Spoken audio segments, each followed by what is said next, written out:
Hello, my name's Claire. Welcome to Textile Tales.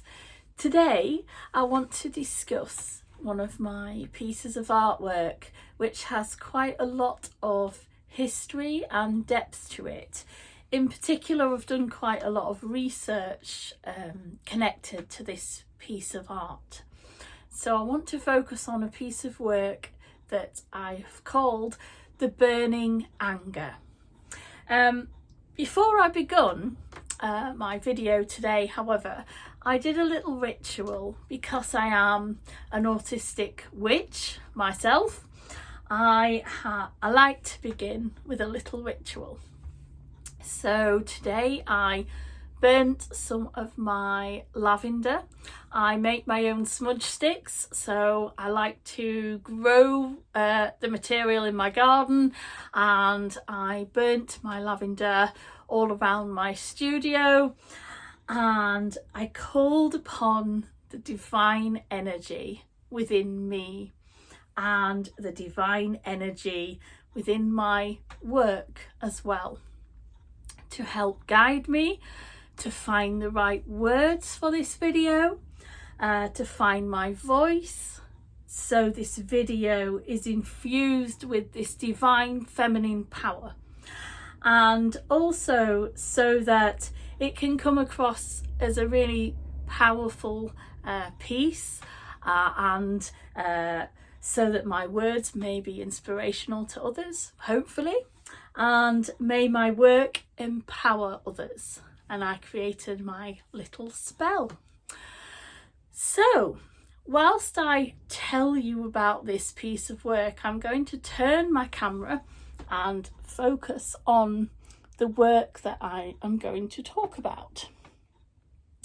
Here she is. This work is based on a witch. Let me get my camera in the right angle. Here we go. Right, so you can focus on the detail in the face. I began researching folklore and history when I encountered a story of a defiant witch. She was burnt at the stake at Seaton Sluice. The name of the woman is a mystery, as is the date when this occurred. Records show that the unfortunate woman was caught by Sir Francis Blake Delaval, and he was one of the lords who held vast amounts of wealth and power locally. He died in 1771, so if he was responsible for capturing this witch, it would have occurred at some point before his death. What fascinated me about this story is the defiance shown by this woman.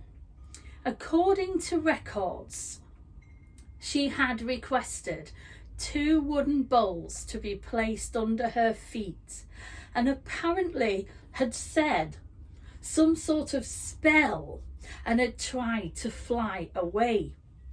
We will never know how true that is.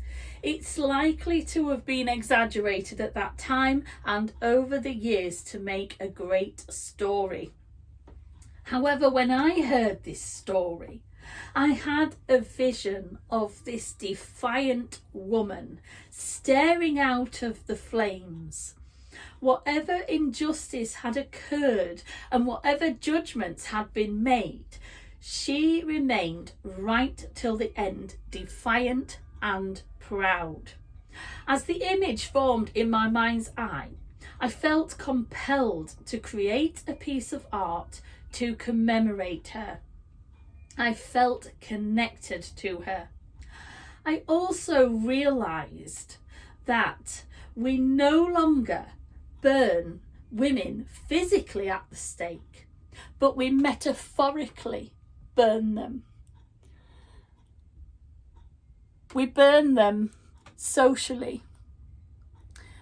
We burn them because of their weight, because of shame, through controlling their behaviour, through social media, through politics. and via all the various normalised forms of prejudice and discrimination that occur and continue to occur this day. From the Me Too movement to the thousands of women who had responded that they would rather the bear in the woods than the man, it's very clear that these fears and this vulnerability remains to this day.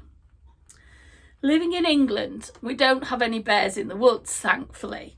However, I understood very clearly the sentiment behind this message.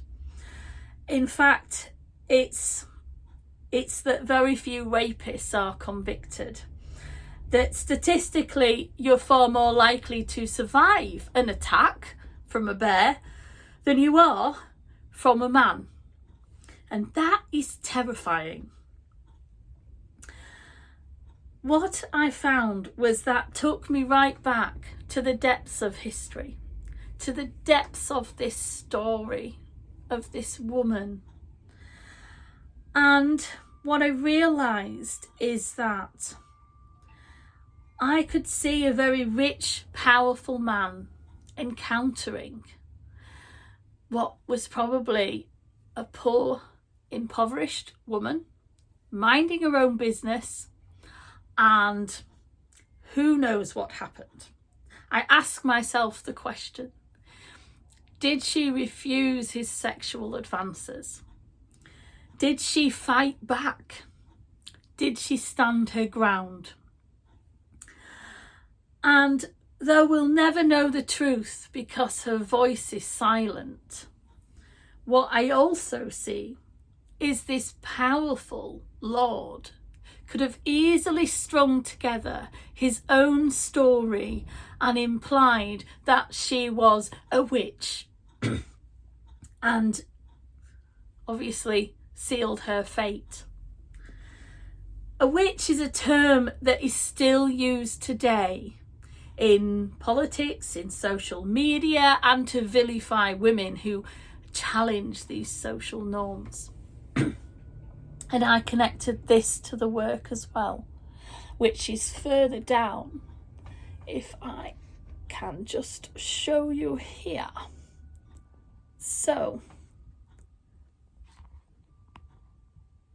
what I also did was to connect what had happened to this woman and to what had happened to me and how I had been treated in the medical sector. In particular, when it came to getting a diagnosis for myself, from autism and ADHD through to my EDS diagnosis. EDS standing for Ehlers-Danlos syndrome.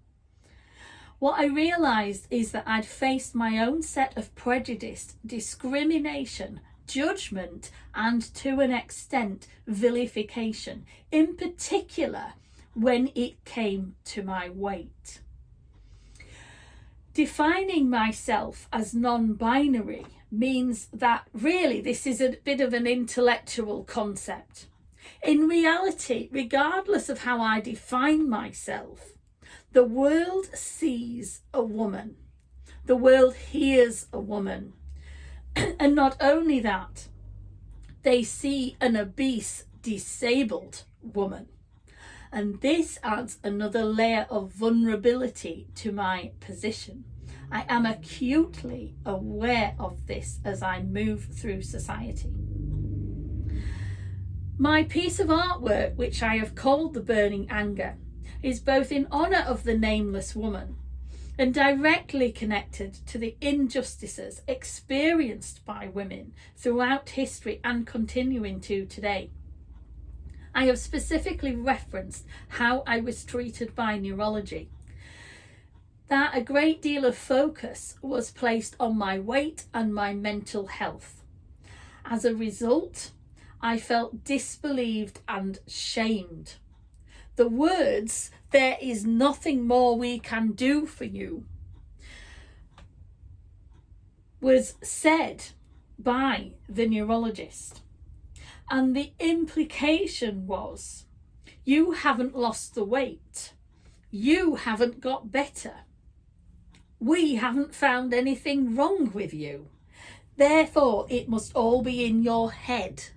Now, go away. So, there's a lot of information there and a lot of research that I've done connected to my work. And as you can see, there's a lot of depth and layers to my work. I'm very interested in connecting this history and these historical figures into how my life is today, and into continuing to challenge both the preconceptions that people have, the judgments people make, and I still feel there are many layers to this. So the burning anger is extremely relevant in terms of not only the anger I feel historically about the treatment of women and how they've been vilified as witches, but also how this appears to be continuing today. So much of my work is, I like to think, a socially engaged practice, and I am continuing to try and challenge this through my textiles. So thank you for listening to my textile tales. I do hope you've enjoyed this little video, and I hope to see you again. Bye.